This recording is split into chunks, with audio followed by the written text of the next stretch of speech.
नमस्कार साथियों, आपका स्वागत है आपके अपने चैनल अकेला प्राणी मोटिवेशनल में। इस वीडियो में हम बात करेंगे उन कार्यों के बारे में जो आपके जीवन को नकारात्मक रूप से प्रभावित कर सकते हैं।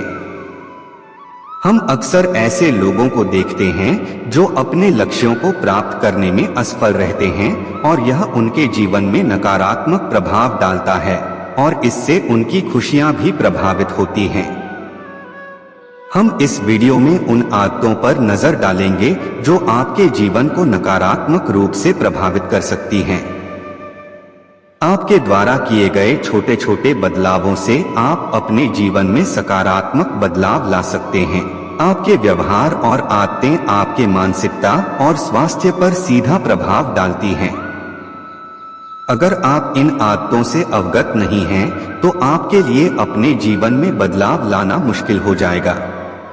आपके लक्ष्यों को प्राप्त करने में सबसे बड़ी बाधा आपके खुद के व्यवहार हैं। आपके द्वारा किए गए फैसले आपके जीवन की दिशा तय करते हैं। अगर आप इन फैसलों के पीछे की वजह नहीं जानते हैं, तो आपके लिए अपने जीवन में बदलाव लाना मुश्किल हो जाएगा। इन आदतों का गहराई से विश्लेषण करें और समझाएं कि वे आपके मानसिकता, स्वास्थ्य और संबंधों पर कैसे प्रभाव डालती हैं।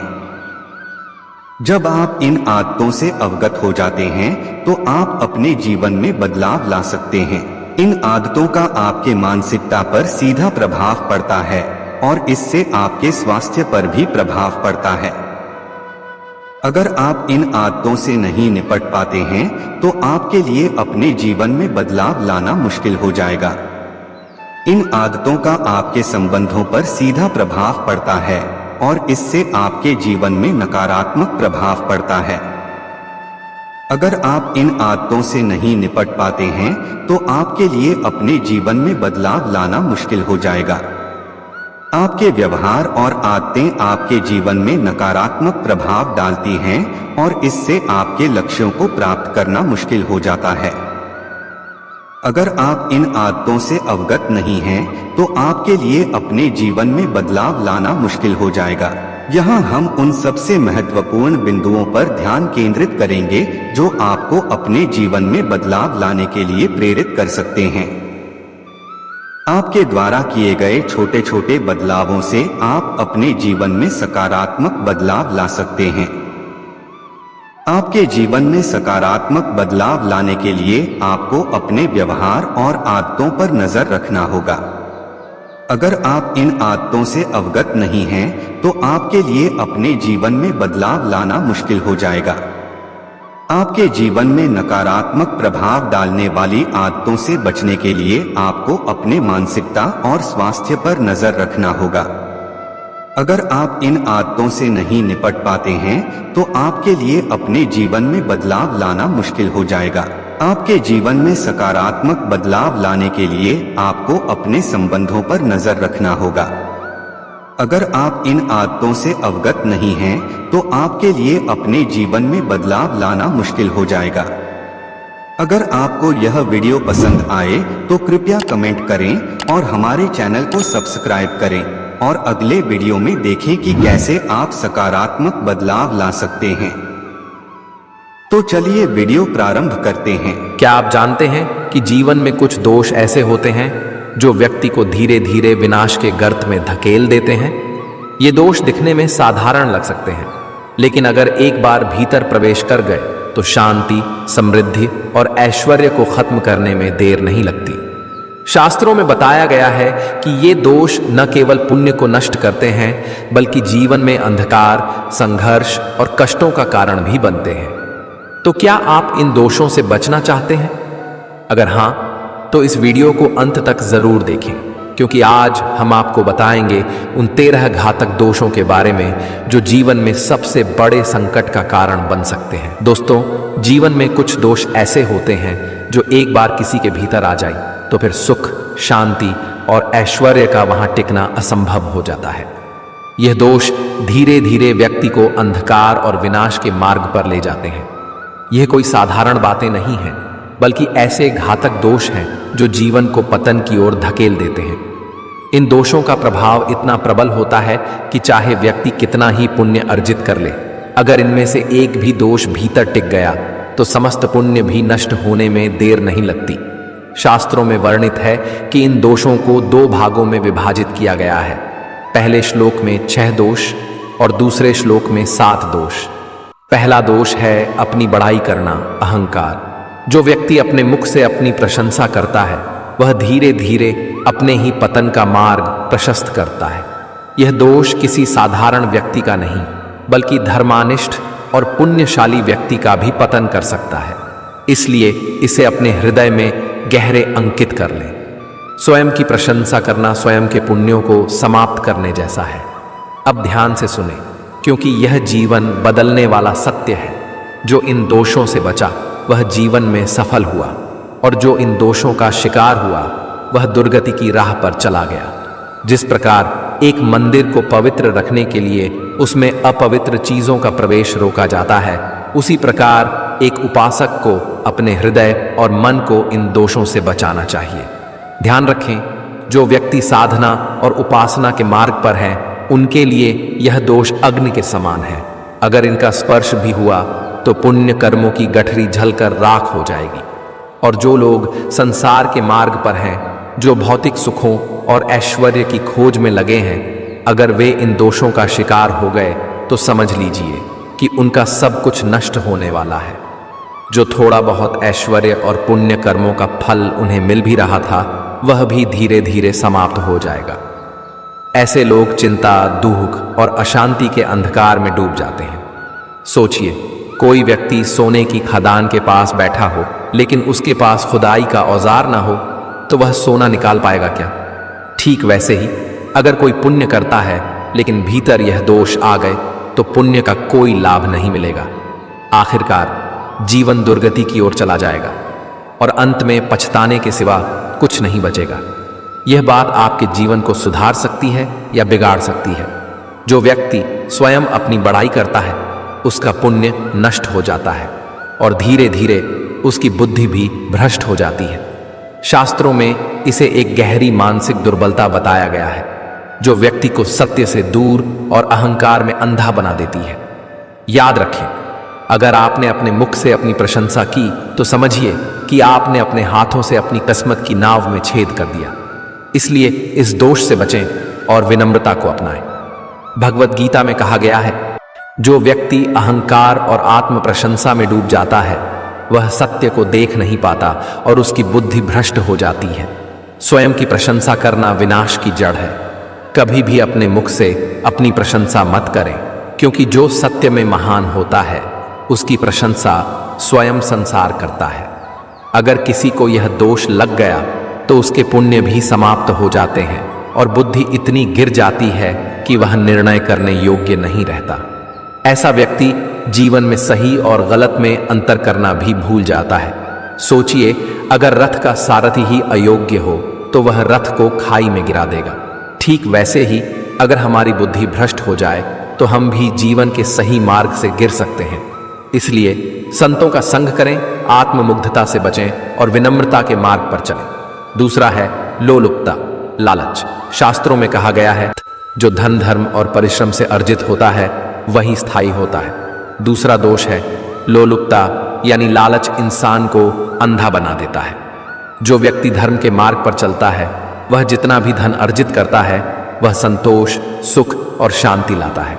ध्यान दें, आपके परिवार का सुख, आपके बच्चों की बुद्धिमत्ता, आपके घर की समृद्धि, यह सब आपकी नीयत और आपके कर्मों पर निर्भर करता है। यदि आप लालच में पड़कर गलत तरीकों से धन कमाएंगे, हिंसा, छल, कपट, धोखा, चोरी, तो वह धन हाइलोजन बल्ब की तरह होगा। जैसे वह बल्ब कुछ पल के लिए तेज रोशनी देता है लेकिन जल्दी फ्यूज हो जाता है और अंधेरा छोड़ जाता है, ठीक वैसे ही अनैतिक तरीके से कमाया गया धन थोड़े समय के लिए ऐश्वर्य दे सकता है लेकिन अंततः जीवन को अंधकार में डाल देता है। सोचिए, आप दिन रात इसी चिंता में जलते रहेंगे कि कैसे अधिक धन आए, कैसे इसे बचाया जाए। लेकिन अगर आप धर्म पूर्वक जीवन व्यतीत करेंगे तो उतना ही मिलेगा जितना जरूरी है और उसमें आनंद भी मिलेगा। अगर किसी उपासक या सामान्य व्यक्ति के भीतर लोलुपता है तो वह उसकी साधना और पुण्य को नष्ट कर देगा। इसलिए सावधान रहें। लालच की आग कभी तृप्त नहीं होती, यह जलाती ही जाती है। अगर आपको यह ज्ञान महत्वपूर्ण लग रहा है तो इस वीडियो को अभी अपने दोस्तों और परिवार के साथ शेयर करें। तीसरा है अपमान सहन न करना। श्री रामचरितमानस में कहा गया है, उमा कहो मैं अनुभव अपना, सत हरि भजनु जगत सब सपना, अपमान सहै जो धीर, धरा सो धन्य ताहि जगत सारा। अर्थात जो व्यक्ति अपमान सह लेता है वह अपने सारे पाप धो लेता है। अपमान एक परीक्षा है। अगर किसी ने आपका अपमान किया और आपने धैर्य रखा तो समझिए कि आपने अपने भीतर की बुराइयों को जला दिया। लेकिन अगर आप क्रोध में आ गए, अपमान का बदला लेने लगे, तो यह एक चिंगारी से पूरे जंगल में आग लगाने जैसा होगा। सोचिए, अगर कोई छोटा सा अपमान हुआ और आपने क्रोध में आकर लड़ाई कर ली, मारपीट कर ली, गलत निर्णय ले लिया, तो क्या होगा?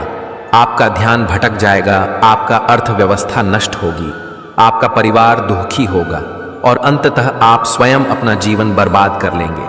लेकिन अगर आप शांत हो गए, सहन कर लिया, तो यही अपमान उस व्यक्ति के लिए आग बन जाएगा जिसने आपको नीचा दिखाने की कोशिश की थी।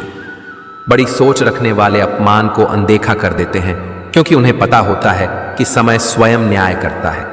शास्त्रों में कहा गया है, क्षमा वीरस्य भूषणम, क्षमा वीरों का आभूषण है। इसलिए याद रखें, आप सत्संगी हैं, आप ईश्वर के भक्त हैं। आपको अपने मन को शांत रखना है, अपमान को सहन करना है और अपने लक्ष्य की ओर बढ़ना है। चौथा है क्रोध। भगवत गीता में भगवान श्री कृष्ण कहते हैं, क्रोधात् भवति सम्मोह, सम्मोहात् स्मृति विभ्रम, स्मृति भ्रंशाद बुद्धिनाशो, बुद्धिनाशाद प्रणश्यति। भगवत गीता 263। अर्थात क्रोध से व्यक्ति मोह में फंसता है, मोह से उसकी बुद्धि भ्रमित होती है, स्मृति का नाश होता है और अंततः उसका विनाश निश्चित हो जाता है। क्रोध एक ऐसा अग्निकुंड है जिसमें जलने वाला व्यक्ति स्वयं ही जलता है। अगर कोई व्यक्ति निरंतर क्रोध और द्वेष के विचारों में डूबा रहता है तो यह विष धीरे धीरे उसकी आत्मा को खोखला कर देता है। यह न केवल उसके पुण्यों को नष्ट करता है बल्कि उसके पूरे जीवन को भी अशांत कर देता है। जो व्यक्ति बार बार क्रोध करता है उसका स्वभाव कठोर हो जाता है और धीरे धीरे वह प्रेम, करुणा और आनंद से दूर हो जाता है। क्रोध से होने वाली हानि, एक पैसा खर्च होगा। क्रोध में लिए गए निर्णय अक्सर आर्थिक हानि कराते हैं।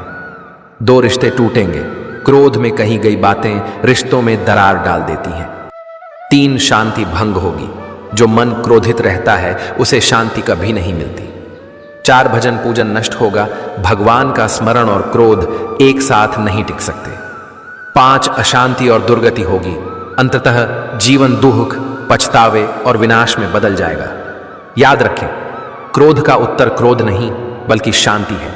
जिसने क्रोध को पी लिया वह सबसे बड़ा विजेता है। जिसने बदले की आग को जलने नहीं दिया वही सच्चा ज्ञानी है। अगर कोई आपके पास शरण में आता है, चाहे वह पशु हो, पक्षी हो, मनुष्य हो, तो उसकी रक्षा करें। अगर आपने क्रोध को अपने भीतर स्थान दिया तो यह आपके पुण्य नष्ट कर देगा और आपके पतन का कारण बनेगा। इसलिए क्रोध को त्यागें, क्षमा को अपनाएं और जीवन को शांत, सुखी और समृद्ध बनाएं। क्या आपने कभी इनमें से किसी दोष को अपने जीवन में महसूस किया है? कमेंट में हमें बताएं। 5वां है आश्रित जनों की रक्षा न करना। 6ठा है निर्भीक होकर पाप कर्म करना। महाभारत में कहा गया है, जो धर्म का पालन नहीं करता और पाप में आनंद लेता है वह स्वयं अपने विनाश का कारण बनता है। अगर कोई व्यक्ति पाप को बिना किसी भय के करता है, उसे रोकने के बजाय प्रोत्साहित करता है, तो उसका पतन निश्चित होता है।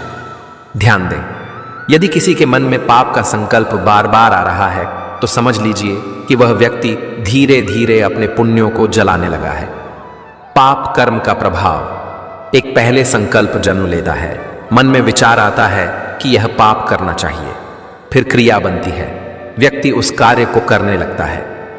3, फिर पुण्य नष्ट होते हैं, एक एक करके पुण्य समाप्त हो जाते हैं। 4, अंत में जीवन में अंधकार आ जाता है, अशांति, दुख और विनाश का सिलसिला शुरू हो जाता है। सोचिए, अगर किसी के मन में पाप करने की इच्छा बार बार आ रही है तो वह किसी न किसी बड़े विनाश की ओर बढ़ रहा है। पाप का मार्ग पहले आकर्षक लगता है, फिर आसान हो जाता है, फिर आदत बन जाता है और अंत में विनाश कर देता है। याद रखें, अगर मन में पाप का विचार आ भी जाए तो उसे वहीं रोक लें। सत्संग करें, ईश्वर का नाम लें और धर्म के मार्ग पर चलें। ध्यान रखें, जो व्यक्ति धर्म से दूर हो जाता है वह धीरे धीरे पाप की ओर बढ़ता है और अंततः दुर्गति को प्राप्त करता है। इसलिए सावधान रहें। जो मन में आए वही करने लगना उचित नहीं। अगर कोई पाप में आनंद लेने लगा तो उसकी दुर्गति निश्चित हो जाती है। इस तरह से पहले श्लोक में बताए गए 6 दोष। 1, अपनी बड़ाई करना। जो खुद को महान समझता है वह दूसरों की नजरों में तुच्छ बन जाता है। 2, लोलुपता, लालच। धन, सुख और ऐश्वर्य की भूख कभी समाप्त नहीं होती, ये व्यक्ति को अंधा बना देती है। 3, अपमान सहन न करना। जरा सा अपमान हुआ नहीं कि व्यक्ति आपा खो बैठता है और अपने ही जीवन का नाश कर लेता है। 4, निरंतर क्रोध। जो हर बात पर क्रोधित होता है उसकी बुद्धि भ्रष्ट हो जाती है और निर्णय शक्ति समाप्त हो जाती है। 5, आश्रित जनों की रक्षा न करना। जो अपनी जिम्मेदारी से भागता है वह धर्म और पुण्य दोनों से हाथ धो बैठता है। 6, निडर होकर पाप करना। जो पाप में ही आनंद पाता है वह स्वयं अपने अंत का कारण बनता है। ये दोष जिस भी व्यक्ति में होंगे वह जीवन में शांति और समृद्धि से कोसों दूर रहेगा। इन दोषों से बचें, वरना पुण्य और ऐश्वर्य दोनों समाप्त हो जाएंगे। अब अगले 7 दोष जानिए। 7वां है संभोग का ही चिंतन करना। काम और क्रोध दोनों ही मनुष्य के सबसे बड़े शत्रु हैं। संभोग का अत्यधिक चिंतन मनुष्य को पतन की ओर ले जाता है। जब मनुष्य अत्यधिक भोग विलास के विचारों में खो जाता है तो उसकी बुद्धि कमजोर हो जाती है। यही कारण था कि रावण, दुर्योधन और कई प्रतापी राजा अपने भोग लालसा के कारण नष्ट हो गए। भोग का अत्यधिक चिंतन मनुष्य को मोह और अज्ञान के अंधकार में धकेल देता है। इतिहास साक्षी है, एक दुर्योधन ने द्रौपदी को भोगने का संकल्प लिया और उसका विनाश हो गया। 2, रावण ने सीता माता का हरण किया और उसका संपूर्ण वंश समाप्त हो गया। 3, काम का अतिरेक ही संसार के सबसे बड़े युद्धों का कारण बना। श्री रामचरितमानस में कहा गया है, पर नारी रति जो करी, नर सपने हु न नरक न जाई। अर्थात जो पराई स्त्री के साथ संबंध बनाने का प्रयास करता है वह इस लोक और परलोक दोनों में दुख भोगता है। भोग विलास का अत्यधिक चिंतन इंसान की बुद्धि को भ्रष्ट कर देता है। जब कोई व्यक्ति काम वासनाओं में इतना डूब जाता है कि उसे सही और गलत का भान नहीं रहता तो समझिए कि वह अपने ही विनाश की ओर बढ़ रहा है। यह वही मानसिकता है जिसने रावण को सर्वनाश की ओर धकेल दिया। धर्म में कहा गया है कि जिस स्त्री का आपने पाणिग्रहण विवाह किया है उसी के प्रति आपका समर्पण होना चाहिए। पवित्र तिथियों, एकादशी, रामनवमी, जन्माष्टमी आदि में संयम रखना आवश्यक है क्योंकि यह आत्मशुद्धि का समय होता है। पराई स्त्री के प्रति आकर्षण का परिणाम एक बुद्धि भ्रष्ट हो जाती है। 2, परिवार और समाज में अपमान मिलता है। 3, पुण्य समाप्त हो जाते हैं। 4, मनुष्य नरक तुल्य जीवन जीने को मजबूर हो जाता है। मित्रों, अगर आप चाहते हैं कि जीवन में शांति और समृद्धि बनी रहे तो इस वीडियो को सेव कर लें और जब भी मन भटके इसे दोबारा देखें। 8वां दोष है विषमता का भाव रखना, यानी यह मान लेना कि मैं सबसे श्रेष्ठ हूं और बाकी लोग तुच्छ हैं। यह सोच न केवल अहंकार को जन्म देती है बल्कि हमें ईश्वर से भी दूर कर देती है। हर व्यक्ति भगवत स्वरूप है। हर किसी के साथ समान व्यवहार करें। जैसे हम अपने भोजन को प्रेम और तृप्ति के साथ ग्रहण करते हैं वैसे ही हमें दूसरों को भी प्रेम और आदर देना चाहिए। जब आप किसी को उत्तर दें तो वैसा ही जवाब दें जैसा आपको स्वयं के लिए उचित लगे। बैठने की जगह हो या भोजन की व्यवस्था, किसी को छोटा समझकर अपमानित न करें। हर व्यक्ति अपने स्थान पर सम्मान का अधिकारी है, चाहे वह कोई भी हो। अगर आप दूसरों के प्रति भेदभाव रखते हैं तो यह समाज में ऐसी विषमता पैदा कर देगा कि लोग आपकी आलोचना करने लगेंगे। इसीलिए विषमता को त्यागें और प्रेम का मार्ग अपनाएं। बिल्कुल, प्रेम के भी कई स्वरूप होते हैं। पुत्र के प्रति एक प्रेम, भाई के प्रति दूसरा और पिता के प्रति अलग। लेकिन हर संबंध में स्नेह, सम्मान और समानता होनी चाहिए। न कि भेदभाव और विषमता। अगर हमारे हृदय में विषमता का भाव भरा रहेगा तो यह संसार हमें केवल भटकाएगा, लेकिन प्रभु की अनुभूति नहीं होने देगा। वास्तव में विषमता का भाव हमें ईश्वर से दूर कर देता है और संसार की मोह माया में उलझा देता है। जो व्यक्ति इस विषमता पर विजय प्राप्त कर लेता है वही सच्चे अर्थों में भगवत प्राप्ति का अधिकारी बनता है। यह संसार विषम स्थितियों से भरा हुआ है, लेकिन जो इंसान हर परिस्थिति में समान भाव रखता है वही सच्ची कीर्ति अर्जित करता है। अगर हम इस विषमता को दूर नहीं करते तो यह हमारे लिए सबसे बड़ा नुकसान बन सकती है। इसलिए हृदय को प्रेम, समानता और करुणा से भरें, तभी आप जीवन में सच्ची शांति और भगवत प्राप्ति कर सकते हैं। नवाम दोष है अत्यधिक अहंकार रखना। जब कोई व्यक्ति अहंकार में डूब जाता है तो उसका पुण्य धीरे धीरे नष्ट होने लगता है। अहंकार इंसान की आयु, समृद्धि और मान सम्मान को समाप्त कर देता है। जो व्यक्ति अपनी श्रेष्ठता के भ्रम में जीता है वह न केवल खुद को कमजोर करता है बल्कि अपने आसपास के लोगों से भी सम्मान खो देता है। यह अहंकार व्यक्ति को इस हद तक गिरा देता है कि वह गुरुजनों और महापुरुषों का भी अपमान करने लगता है, जो अत्यंत निंदनीय प्रवृत्ति है। आत्मसम्मान होना अच्छी बात है, लेकिन दूसरों को सम्मान न देना, खुद को सबसे ऊंचा समझना, यही विनाश का मार्ग है। सच्ची श्रेष्ठता इस बात में है कि आप सबको आदर दें, लेकिन स्वयं में अभिमान न रखें। सच्चे महान वही होते हैं जो दूसरों को सम्मान देने में आगे रहते हैं और स्वयं को सहज और सरल बनाए रखते हैं। 10वां दोष है दान देने का वादा करके मुकर जाना या दान देकर पछताना। अगर आपने किसी को कुछ देने का वचन दिया है तो उसे निभाए, वरना यह न केवल आपकी विश्वसनीयता को ठेस पहुंचाएगा बल्कि आपके कर्मों को भी दूषित करेगा। बहुत से लोग दान तो कर देते हैं लेकिन बाद में जलते हैं। हमें क्या सूझा था जो हमने इतना दे दिया। वे दूसरों से इस विषय में चर्चा करने लगते हैं, खुद को दोष देने लगते हैं और पछतावे में डूब जाते हैं। यह सोच आपके पुण्य को नष्ट कर देती है। दान यदि सच्चे हृदय से न किया जाए तो उसका कोई मूल्य नहीं। अगर आप किसी को कुछ देते हैं और फिर पश्चाताप करते हैं तो यह न केवल आपकी दानशीलता को कमजोर करता है बल्कि भविष्य में आपके लिए संकट का कारण भी बन सकता है। अगर आपने किसी से वादा किया है कि आप उसे कुछ देंगे तो पीछे मत हटिए। अपने शब्दों को इतना हल्का मत बनाइए कि लोग आप पर भरोसा करना ही छोड़ दें। एक सच्चे इंसान की पहचान उसके शब्दों की दृढ़ता से होती है। इसीलिए जब भी बोलें सोच समझ कर बोलें, क्योंकि वाणी अमूल्य है। जो भी शब्द आपके मुंह से निकले उसे पहले मन और आत्मा के तराजू पर तौल लें, तभी उससे बाहर आने दें, वरना यही शब्द आपके लिए दुर्गति का कारण भी बन सकते हैं। 11वां दोष है अत्यधिक कृपणता, बहुत ज्यादा कंजूसी करना। ऐसा व्यक्ति न खुद सुखी रह पाता है न अपने परिवार को खुशियां दे पाता है। वह हर सिक्के को बचाने में इतना लीन हो जाता है कि धन होने के बावजूद भी उसका जीवन अभावों में बीतता है।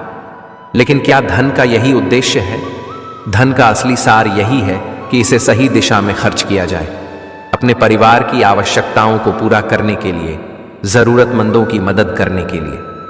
जो व्यक्ति सिर्फ पैसे के पीछे भागता है और उसे एक तिजोरी में बंद करके रखता है, वह अपने ही लोभ के जाल में फंस जाता है। धन तब धन्य होता है जब वह किसी योग्य कार्य में लगाया जाए, किसी भूखे को भोजन देने में, किसी बीमार की सहायता में, किसी संत, महात्मा, गौ, पक्षी या किसी भी जरूरतमंद प्राणी की सेवा में। कृपण व्यक्ति का धन न उसके परिवार के काम आता है, न धर्म कार्यों में लगता है और न ही समाज की भलाई में। वह बस अपने धन के बारे में सोचता रहता है, उसे बचाने और सुरक्षित रखने की चिंता में डूबा रहता है और अंततः उसी धन की चिंता करते करते संसार छोड़ देता है। इसलिए कहा गया है कि जो धन किसी के काम ना आए वह व्यर्थ है। धन कमाइए पर उसका सदुपयोग भी कीजिए, वरना वह केवल एक बोझ बनकर रह जाएगा। 12वां दोष है अत्यधिक भौतिकवाद और वासना में डूबे रहना। कुछ लोग जीवन में सिर्फ धन और भोग को ही सब कुछ मान लेते हैं। वे जहां बैठते हैं वहीं पैसे की बातें होती हैं। कैसे धन बढ़े, कैसे सुख सुविधाएं जुटाई जाए, कैसे और अधिक भोग विलास का आनंद लिया जाए। वे अपने जीवन का केंद्र सिर्फ पैसे और वासना को बना लेते हैं। अगर उन्हें मौका मिले तो वे यह भी नहीं देखते कि धन धर्म से आ रहा है या अधर्म से, बस धन आना चाहिए, इसी सोच में वे लिप्त रहते हैं।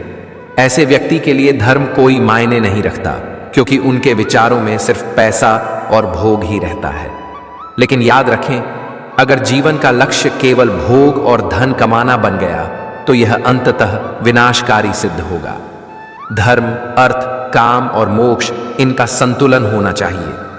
जो व्यक्ति केवल अर्थ और काम में लिप्त रहता है वह कभी मोक्ष की ओर अग्रसर नहीं हो सकता।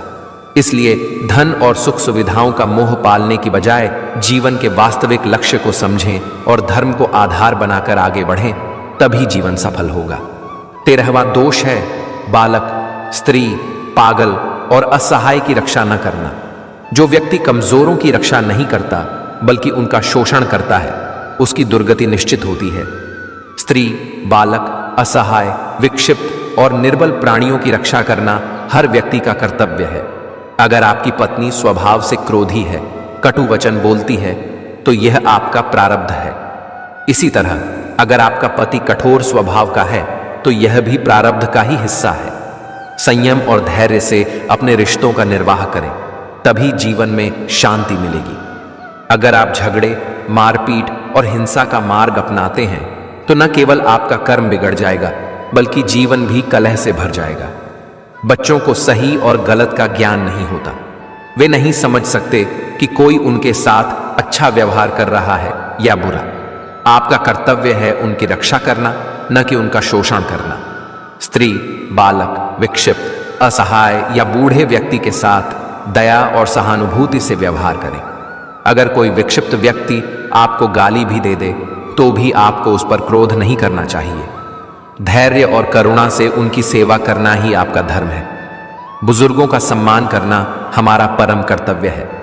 अगर आप अपने माता पिता, दादा दादी या किसी भी बुजुर्ग की सेवा कर रहे हैं तो यह संभव है कि वे आप पर क्रोधित हो जाएं, कटु वचन कहें या आपकी निंदा भी करें, लेकिन आपको कभी भी उनके प्रति बुरा व्यवहार नहीं करना चाहिए। बुजुर्गों की सेवा करने का अर्थ केवल शारीरिक सहायता देना नहीं है, बल्कि उनकी बातों को धैर्यपूर्वक सुनना, उनका सम्मान करना और प्रेम पूर्वक उनका ध्यान रखना भी उतना ही आवश्यक है।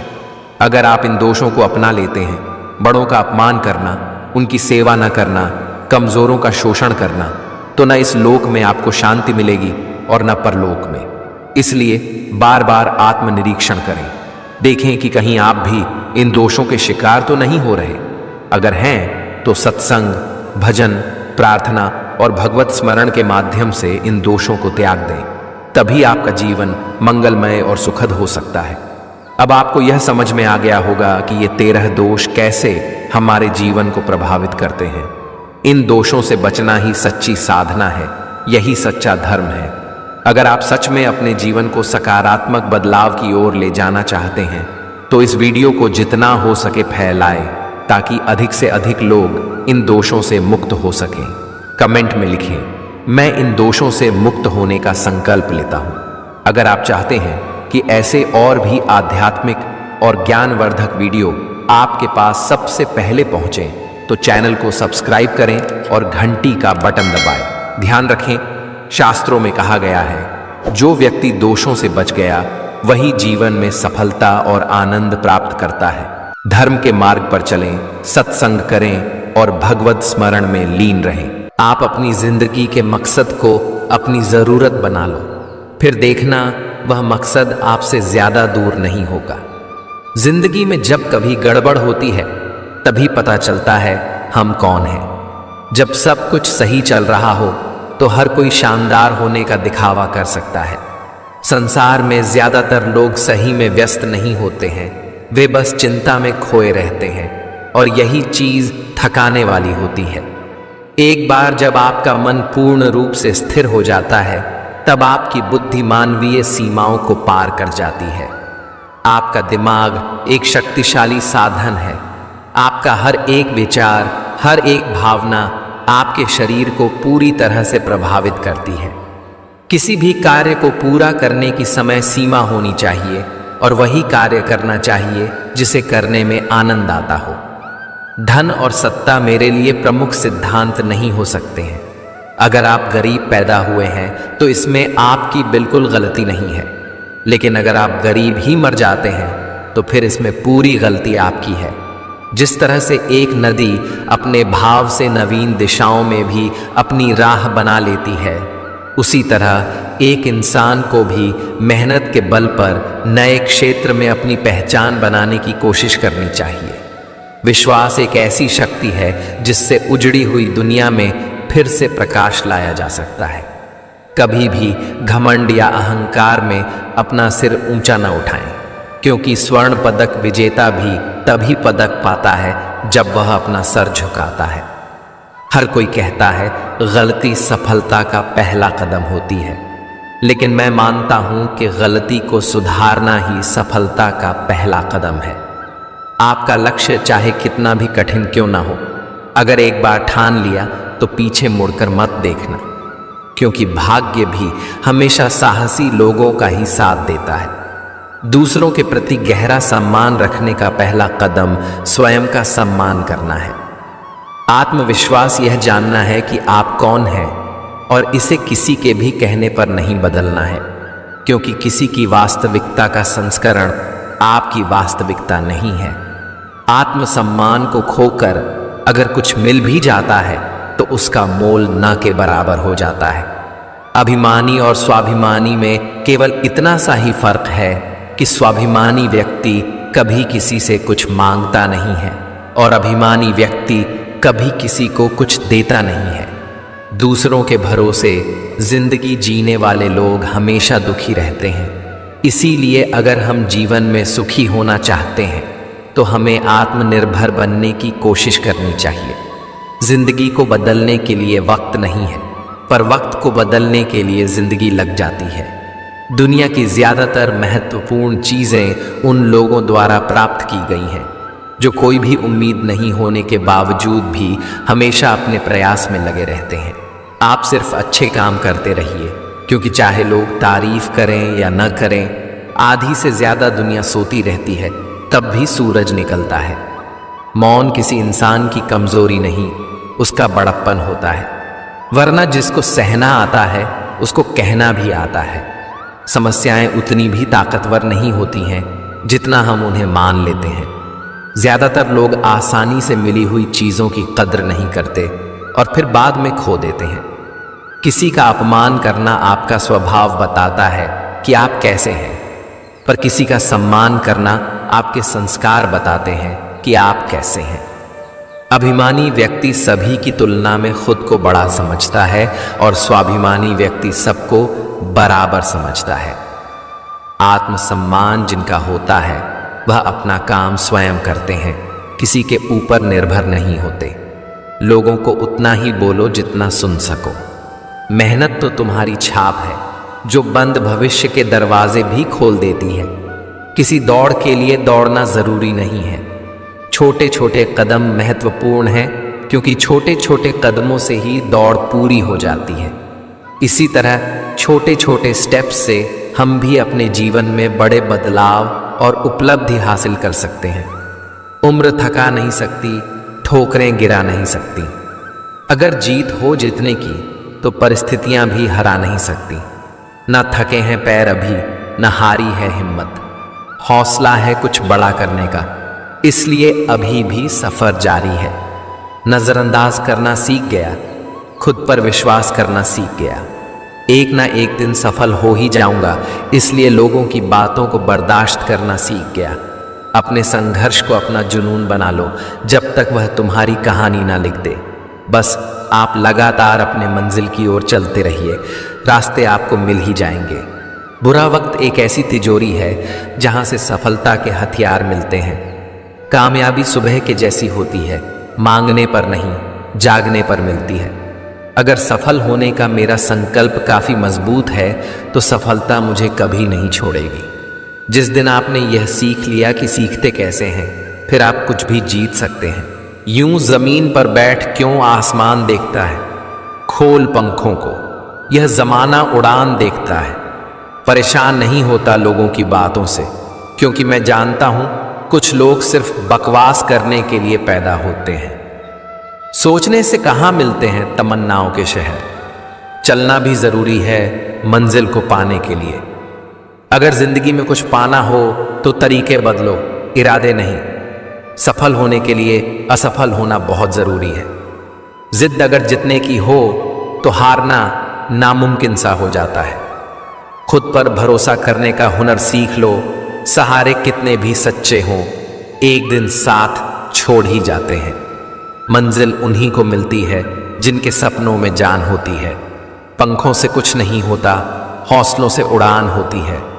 किस्मत मौका देती है लेकिन मेहनत सबको चौंका देती है।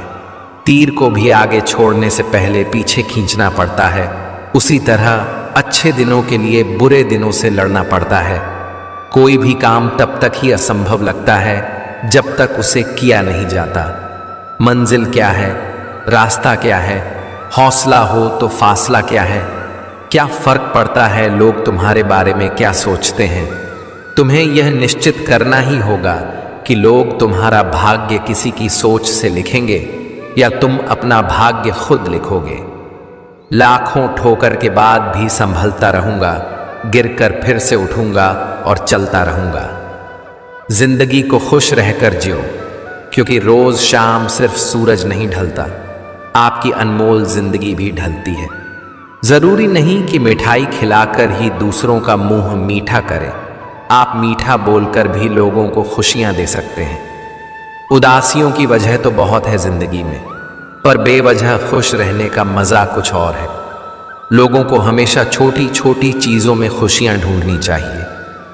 खुशी की तलाश दुख के सबसे बड़े कारणों में से एक है। खुशी और गम एक दूसरे के समांतर चलते हैं। जब एक शांत होता है तो दूसरा भी शिथिल पड़ जाता है। तुम कभी खुश नहीं रहोगे, तुम लगातार तलाशते रहोगे किस खुशी में है। तुम कभी नहीं जी पाओगे यदि तुम जीवन का अर्थ तलाशते रहोगे। मूर्ख व्यक्ति दूर दूर तक खुशी तलाशता है, ज्ञानी बिना कुछ करे ही उसे पा लेता है। उतार चढ़ाव, जीत हार, खुशी गम, यह सबसे बेहतरीन जिंदगी है। सफलता खुशी की चाबी नहीं है, खुशी सफलता की चाबी है। यदि आप जो कर रहे हैं उसे प्यार करते हैं तो आप सफल होंगे। जीवन में केवल एक खुशी है, प्यार करना और प्यार पाना। किसी और को खुश करने के प्रयास का उत्पाद खुशी है। सारी खुशी या दुख पूरी तरह से इस पर निर्भर करता है कि जिस चीज से हम प्रेम पूर्वक जुड़े हैं वह इस प्रकार की है। आप 1 घंटे की खुशी चाहते हैं तो एक झपकी ले लें। यदि आप 1 दिन की खुशी चाहते हैं तो मछली पकड़ने चले जाएं। यदि आप 1 साल की खुशी चाहते हैं तो संपत्ति के वारिस बन जाएं। यदि आप जीवन भर की खुशी चाहते हैं तो किसी और की मदद करें। आपके पास जो है उसमें संतुष्ट रहना, आज़ादी और बेतकल्लुफ से जीना, एक अच्छा पारिवारिक जीवन और अच्छे दोस्त होना ही खुशी है। जिंदगी आप सभी के लिए हमेशा दर्द लेकर आएगी। आपकी जिम्मेदारी है उससे खुशी पैदा करना। खुशी का रहस्य वह नहीं है जो तुम पसंद करते हो, बल्कि वह है जो जिसे भी पसंद करता है उसे तुम पसंद करते हो। यदि आप अपना पूरा जीवन तूफान के इंतजार में बिताते हैं तो आप कभी भी धूप का आनंद नहीं ले सकते। खुशी देने में और दूसरों की सेवा करने में शामिल है। खुद को महत्व देना सीखें, जिसका अर्थ है अपनी खुशी के लिए लड़ें। खुशी अपने भीतर से ही खिलती है। खुशी का असली राज रोजमर्रा की जिंदगी की हर चीज में सच में दिलचस्पी लेने में है। जब आप किसी काम की शुरुआत करें तो असफलता से मत डरें और उस काम को न छोड़ें। जो लोग ईमानदारी से काम करते हैं वे सबसे प्रसन्न होते हैं। जो चाहा वह मिल जाना सफलता है, जो मिला उसको चाहना प्रसन्नता है। जीवन खुशियों और आंसुओं से भरा है। मजबूत बनो और खुद पर विश्वास रखो। प्रसन्नता कभी भी समाप्त नहीं होती जब तक आप स्वयं न चाहें। जीवन में सबसे बड़ी खुशी उस काम को करने में है जिसे लोग कहते हैं कि यह तुम नहीं कर सकते। आप दूसरों को तब तक खुश नहीं कर सकते जब तक आप खुद खुश नहीं हो।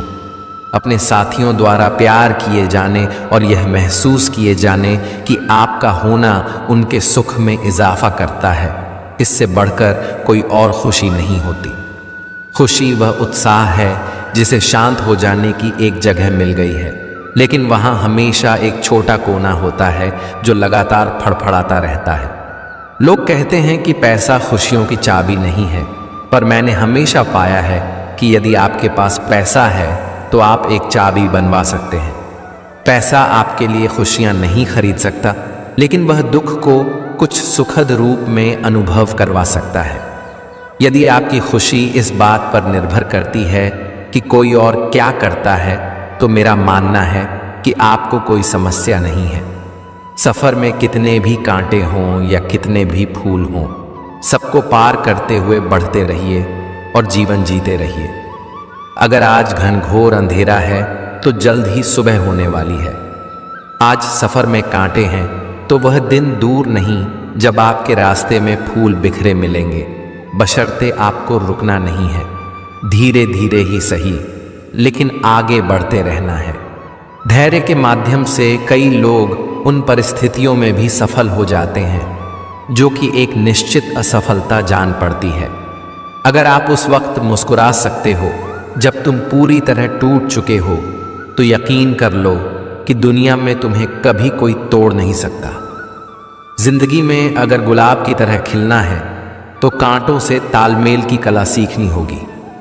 आप अपना भविष्य तो नहीं बदल सकते, लेकिन अपनी आदतें तो बदल सकते हैं, और बदली हुई आदतें आपका भविष्य बदल देंगी। अगर आप हार से डरते नहीं हैं तो जिंदगी से डरने की कोई ज़रूरत नहीं है, क्योंकि हार से ही लोग जिंदगी जीना। श्री कृष्ण कहते हैं, जब तुम कुछ देते हो तो उसे सोच समझ कर देना, क्योंकि जब तुम वास्तविकता का सामना करते हो तब तुम जान पाते हो कि बहुत से लोग बस शब्दों से ही तुम्हारे अपने होते हैं। हमारे जीवन में शब्दों का महत्व बहुत अधिक है। शब्द केवल विचारों को व्यक्त करने का माध्यम नहीं है, बल्कि यह रिश्तों को बनाने और बिगाड़ने की ताकत भी रखते हैं। मीठे बोल वह औषधि है जो सबसे गहरी चोट को भी भर सकती है, जबकि कटु शब्द अच्छे से अच्छे रिश्ते को तोड़ सकते हैं। मीठे बोल एक ऐसा गुण है जो न केवल हमारे व्यक्तित्व को निखारता है, बल्कि हमें दूसरों के दिलों में जगह बनाने में भी मदद करता है। चाहे व्यापार हो, रिश्ते हों या सामाजिक जीवन, नम्रता और प्रेम से भरे शब्द हमें हर जगह सफलता दिला सकते हैं। किसी समय की बात है, एक छोटे से गांव में हरि नाम का एक किसान रहता था। वह बहुत मेहनती और ईमानदार था। दिन रात खेतों में पसीना बहाकर अपनी फसल उगाता, लेकिन उसकी जिंदगी में खुशहाली नहीं थी। कारण था उसके कटु और रूखे शब्द। वह अपनी बात इतनी कठोरता से कहता कि लोग उसकी मेहनत को नज़रअंदाज कर देते और उसके पास आने से कतराते। जब वह अपनी फसलें बेचने बाजार जाता तो ग्राहक उसकी बातों से चिढ़ जाते और बिना खरीदे लौट जाते। गांव में भी लोग उससे दूरी बनाए रखते। हरि को यह समझ नहीं आता कि वह मेहनत तो बहुत करता है, फिर भी उसका जीवन संघर्षों से क्यों भरा है। हरि की पत्नी उसकी स्थिति से चिंतित रहती थी। एक दिन उसने हरि से कहा, तुम्हारी मेहनत में कोई कमी नहीं है, लेकिन तुम्हारे शब्द लोगों को दूर कर देते हैं। अगर तुम अपनी बातों में मिठास ले आओ तो शायद तुम्हारी समस्याएं खत्म हो जाएं। हरि ने झुंझलाते हुए कहा, क्या मीठे बोलों से पेट भरा जा सकता है? मेहनत और फसल ही असली चीजें हैं। लोग मेरे बोलों से परेशान होते हैं तो यह उनकी समस्या है, मेरी नहीं। उसकी पत्नी ने समझाते हुए कहा, हरि, मेहनत और फसल से पेट जरूर भरता है, लेकिन दूसरों के दिल में जगह बनाने के लिए मीठे बोल जरूरी हैं। एक बार इसे आजमा कर देख लो। हरि ने गुस्से में तो बात टाल दी, लेकिन उसकी पत्नी की बात उसके मन में बैठ गई। हरि का पड़ोसी रघु एक दर्जी था। वह हर समय मुस्कुराता और अपने ग्राहकों से बहुत प्रेम से बात करता। उसके पास हमेशा ग्राहकों की भीड़ लगी रहती थी। लोग घंटों इंतजार करते, लेकिन रघु से ही कपड़े सिलवाते। हरि को यह बात समझ नहीं आती थी कि रघु इतना सफल कैसे है। एक दिन उसने रघु से पूछा, रघु, तुम साधारण दर्जी होकर भी इतने सफल कैसे हो? रघु ने मुस्कुराते हुए कहा, हरि, मेरी सफलता का रहस्य बहुत साधारण है। मैं हर किसी से सम्मान और प्यार से बात करता हूं। मेरे मीठे शब्द ही मेरा सबसे बड़ा धन है। हरि ने व्यंग्य करते हुए कहा, अगर शब्दों से धन आता तो मैं राजा होता। रघु ने गंभीरता से जवाब दिया, हरि, मेहनत और ईमानदारी के साथ यदि मीठे बोल जोड़ दो तो कोई भी लक्ष्य असंभव नहीं। अगर विश्वास ना हो तो एक बार इसे आजमा कर देख लो। हरि ने उसकी बात को हल्के में लिया, लेकिन रघु के शब्द उसके मन में गूंजते रहे। हरि को समझ नहीं आ रहा था कि उसकी समस्या का समाधान कैसे हो। उसने गांव के प्रसिद्ध गुरुजी का सहारा लेने का निश्चय किया। गुरुजी के पास सभी समस्याओं का समाधान होता था। हरि ने अपनी सारी परेशानी गुरुजी को बताई। उसने कहा, गुरुजी, मैं मेहनत करता हूं, लेकिन लोग मेरी फसलों को खरीदते ही नहीं। लोग मुझसे दूरी बनाए रखते हैं। क्या मेरी मेहनत में कोई कमी है?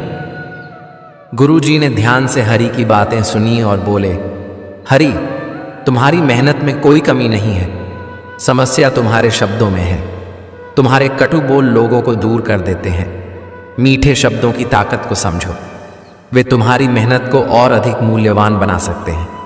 हरि ने आश्चर्य से पूछा, गुरुजी, क्या सचमुच केवल बोलने के तरीके से सब कुछ बदला जा सकता है? गुरुजी मुस्कुराए और बोले, हरि, बोल शब्दों का जादू है। एक राजा और भिक्षु में क्या अंतर होता है? शब्द। एक राजा अगर नम्र होकर बोले तो वह भिक्षु की तरह पूजनीय हो जाता है, और एक भिक्षु अगर कठोर होकर बोले तो उसकी पूजा समाप्त हो जाती है। शब्दों का सही उपयोग सीखो। हरि ने कहा, गुरुजी, क्या केवल मीठे बोल से सब कुछ बदला जा सकता है? गुरुजी मुस्कुराए और बोले, तुम्हारी समस्या तुम्हारे शब्दों में है हरि। तुम्हारी बातों का स्वाद ऐसा है जैसे कड़वा नीम। अगर तुम इसे बदल सको तो देखो कैसे चमत्कार होता है। गुरुजी ने उसे एक पुरानी कहानी सुनाई। यह कहानी एक समय की है। एक राज्य में राजा भानु प्रताप का शासन था। राजा बुद्धिमान और न्यायप्रिय थे, लेकिन वह हमेशा एक प्रश्न से परेशान रहते थे। क्या एक साधारण व्यक्ति के पास कोई ऐसी शक्ति हो सकती है जिससे वह राजा के समान आदर और मान पा सके? राजा ने कई बार अपने दरबारियों से यह प्रश्न किया, लेकिन हर बार उन्हें कोई संतोषजनक उत्तर नहीं मिला। उनके दरबारियों का मानना था कि धन, ताकत और अधिकार ही आदर का कारण बनते हैं। एक दिन उनके दरबार में एक गरीब बूढ़ा व्यक्ति आया। उसकी उम्र लगभग 70 वर्ष थी, पर उसकी आंखों में एक अजीब सी चमक थी। वह राजा के सामने झुककर बोला, महाराज, मुझे आपसे कुछ नहीं चाहिए, लेकिन मैं आपके प्रश्न का उत्तर दे सकता हूं। राजा ने हैरानी से पूछा, क्या तुम जानते हो कि मैं किस प्रश्न की बात कर रहा हूं? बूढ़े ने मुस्कुराते हुए कहा, महाराज, आपने सोचा है कि आदर कैसे मिलता है? मैं आपको यह रहस्य सिखा सकता हूं। राजा को बूढ़े की बात में दिलचस्पी हो गई। उन्होंने कहा, अगर तुम्हारे पास कोई विशेष ज्ञान है तो उसे साबित करो। मुझे बताओ कि तुम्हारे पास ऐसा क्या है जो तुम्हें इतना प्रसन्न और संतुष्ट रखता है। जबकि बूढ़े ने कहा, महाराज, मेरे पास कुछ विशेष नहीं, लेकिन मेरे बोल मेरी सबसे बड़ी संपत्ति है। मेरे शब्द लोगों के दिलों को जीत लेते हैं। यदि आप चाहें तो मैं इसे आपके राज्य में साबित कर सकता हूं। राजा ने उसे चुनौती दी। ठीक है, मैं तुम्हें 1 महीने का समय देता हूं। तुम मेरे राज्य के किसी भी गांव में जाओ और अपने मीठे बोलों से जो कुछ कमा सकते हो कमा कर लाओ। अगर तुम सफल हुए तो मैं मान लूंगा कि तुम्हारे शब्दों में ताकत है। बूढ़े ने एक छोटी पोटली बांधी और राजा की आज्ञा लेकर निकल पड़ा। वह सबसे पहले राज्य के सबसे गरीब गांव में पहुंचा। वहां उसने देखा कि लोग खेती से जुड़े थे, लेकिन वे आपस में झगड़ते रहते थे। बूढ़े ने वहां के लोगों से कहा, भाइयों, क्या आप जानते हैं कि आपका झगड़ा आपकी फसल और आपकी मेहनत को भी बर्बाद कर रहा है? अगर आप एक दूसरे से प्यार से बात करेंगे तो आपकी मेहनत का फल 2 गुना हो सकता है। लोगों ने उसकी बात को गंभीरता से लिया। बूढ़े ने उन लोगों को एक कहानी सुनाई।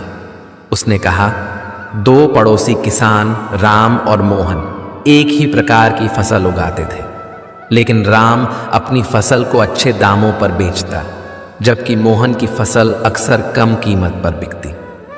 एक दिन मोहन ने राम से पूछा, तुम्हारी और मेरी फसल में तो कोई फर्क नहीं है, फिर तुम्हें अधिक दाम कैसे मिलते हैं?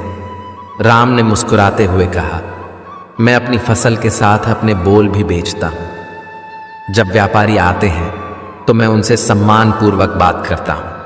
मैं उन्हें बताता हूं कि मेरी फसल कितनी ताज़ी और गुणवत्तापूर्ण है। व्यापारी मेरे शब्दों पर विश्वास करते हैं और मुझे अच्छे दाम देते हैं। मोहन ने सोचा, क्या केवल बोलने के तरीके से कुछ बदल सकता है? उसने भी राम की तरह व्यवहार करना शुरू किया। कुछ ही महीनों में उसकी फसल भी अच्छे दामों पर बिकने लगी। बूढ़े ने कहा, अगर मीठे बोल 2 किसानों के भाग्य को बदल सकते हैं तो यह आपके जीवन में भी बदलाव ला सकते हैं। गांव के लोगों ने बूढ़े की बात मानी और उसके दिखाए मार्ग पर चलने लगे। 1 महीने बाद बूढ़ा दरबार में लौट आया। उसके पास अच्छे कपड़े, बहुत सारा अनाज और धन था। राजा ने आश्चर्य से पूछा, यह सब कैसे संभव हुआ? तुमने केवल मीठे बोलों से इतना कुछ कैसे हासिल किया? बूढ़े ने जवाब दिया, महाराज, मैंने हर गांव में लोगों को अपने शब्दों से समझाया कि प्यार और सम्मान से बात करने से उनके जीवन में कितना बड़ा बदलाव आ सकता है। जब मैंने उन्हें यह शिक्षा दी तो उन्होंने मुझे अपनी खुशी से यह सब दिया। राजा इस बात से इतने प्रभावित हुए कि उन्होंने अपने राज्य में एक घोषणा की, अब से मेरे राज्य में हर व्यक्ति को दूसरे के साथ मीठे और सम्मानपूर्वक बोलने की शिक्षा दी जाएगी। यह न केवल हमारे राज्य को खुशहाल बनाएगा, बल्कि हर व्यक्ति के जीवन को भी बेहतर करेगा। राजा ने यह भी तय किया कि वह खुद भी अपने व्यवहार में इस बदलाव को अपनाएंगे। उन्होंने देखा कि उनकी प्रजा उनसे और अधिक प्यार करने लगी। राजा ने अपने दरबार में एक परीक्षा रखी। उन्होंने 2 दरबारियों को आदेश दिया कि वे अलग अलग गांवों में जाकर लोगों से कर वसूलें। पहला दरबारी कठोर और रूखे स्वभाव का था। उसने लोगों से जबरन कर वसूला। लोगों ने कर तो दिया, लेकिन उनके दिल में दरबार के प्रति गुस्सा भर गया। दूसरा दरबारी नम्र और मीठे स्वभाव का था। उसने लोगों से प्यार और सम्मान से बात की। लोगों ने खुशी खुशी कर चुकाया और धन्यवाद भी दिया। राजा ने दोनों दरबारियों की रिपोर्ट पढ़ी और महसूस किया कि मीठे बोल न केवल रिश्ते सुधारते हैं, बल्कि लोगों को एकजुट भी करते हैं। मीठे बोल केवल शब्द नहीं होते, यह एक ऐसा जादू है जो दिलों को जीतने और जीवन को बदलने की ताकत रखता है। राजा ने अपने अनुभव से सीखा कि सच्चा आदर और मान धन या ताकत से नहीं, बल्कि हमारे व्यवहार और बोलने के तरीके से मिलता है। ये कहानी सुनने के बाद हरि ने गुरुजी से कहा, गुरुजी, मैं अब समझ गया कि मेरी समस्या मेरे कटु बोल है। मैं अब हर किसी से मीठे बोलने की कोशिश करूंगा। गुरुजी ने उसे आशीर्वाद दिया और कहा, सच्चे मन से कोशिश करो बेटा, बदलाव जरूर आएगा। हरि ने अपनी आदतें बदलनी शुरू की। जब वह बाजार में गया तो उसने ग्राहकों से मुस्कुराकर बात की और हर किसी को सम्मान दिया। वह कहता, भाई साहब, यह फसल ताज़ा है, आपकी मेहनत का पैसा इसे और बहुमूल्य बना देगा। धीरे धीरे लोग उसकी तरफ खींचने लगे। उसकी फसलें बिकने लगीं और उसकी कमाई बढ़ गई। हरि ने महसूस किया कि मीठे बोलों से उसका जीवन बदल रहा है। उसने रघु से माफ़ी मांगी और कहा, रघु, तुम्हारी बात सही थी। मीठे बोल वास्तव में सबसे बड़ा धन है। मैं अब इसे अपनी आदत बना लूंगा। रघु ने उसे गले लगाते हुए कहा, हरि, स्विंगल में सबसे बड़ी बात यही है कि हम समय रहे हैं सीख ले। तुम्हारा यह बदलाव तुम्हें हर जगह सफलता दिलाएगा। यह कहानी हमें सिखाती है कि मीठे बोल एक ताकत है जो किसी भी कठोर परिस्थिति को बदल सकते हैं। हमारे शब्द हमारे रिश्तों और जीवन को बेहतर बना सकते हैं। यदि हम प्यार और आदर से बात करें तो सफलता और खुशहाली हमेशा हमारे साथ रहती है। मित्रों, यदि इस वीडियो से आपने कुछ भी सीखा है तो कृपया कमेंट में जय श्री राधे कृष्णा अवश्य लिखें और अपने विचार भी साझा करें। साथ ही वीडियो को लाइक करें, चैनल को सब्सक्राइब करें और बेल नोटिफिकेशन आइकन को ऑल पर सेट कर लें ताकि आपको हमारे सभी नए वीडियोस की सूचना मिलती रहे। मित्रों, आज के वीडियो को यहीं पर विराम देते हैं। अगर आपको ये वीडियो पसंद आया हो कृपया लाइक अवश्य करें और अपने दोस्तों और रिश्तेदारों को भी शेयर करें। साथियों, इस वीडियो से आपको क्या सीख मिली ये कमेंट करके अवश्य बताना। मुझे आपके कमेंट्स का इंतजार रहता है और मैं आपके हर कमेंट का जवाब देने का प्रयास करता हूँ। साथियों, अगर आपको वीडियो पसंद आया हो तो कृपया कमेंट बॉक्स में जय श्री राधे जय श्री कृष्णा अवश्य लिख दें। साथियों, अगर आपको वीडियो से कुछ सीखने को मिला हो तो हमारा चैनल लाइक शेयर व सब्सक्राइब करना न भूलें। आप हमेशा स्वस्थ रहें, खुश रहें व मस्त रहें, यही प्रभु से प्रार्थना है। जय जय श्री राधे जय जय श्री कृष्णा।